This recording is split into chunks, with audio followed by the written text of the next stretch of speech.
நமஸ்தே. இப்போ நம்ம பரீட்சை கொஸ்டின் பேப்பரோட எக்ஸ்ப்ளனேஷன் தான் பார்க்க போகிறோம். இது 14வது ரோமன் லெட்டர். ஏதேனும் 7 கேள்விகளுக்கு ஒவ்வொரு வரியில் பதில் எழுதவும். Right answer in A single line for any 7.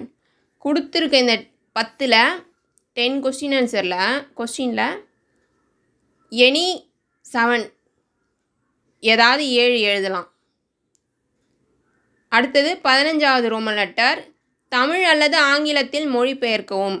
உங்களுக்கு எந்த மொழி தெரியுதோ, தமிழ் தெரிஞ்சால் தமிழில் எழுதலாம், இங்கிலீஷ் தெரிஞ்சால் இங்கிலீஷில் எழுதலாம்.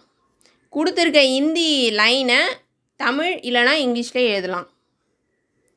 இந்த ஃபுல் வீடியோக்கான லிங்க்கை டிஸ்கிரிப்ஷனில் போட்டிருப்பேன், அதை பார்த்துக்கோங்க. அதில் தமிழ் அண்ட் இங்கிலீஷில் எக்ஸ்பிளைன் பண்ணியிருப்பேன். உங்களுக்கு நல்லா புரியும், படிக்க எழுதுறதுக்கு ஈஸியாக இருக்கும், சுலபமாக இருக்கும். நமஸ்தே, தன்யவாத்.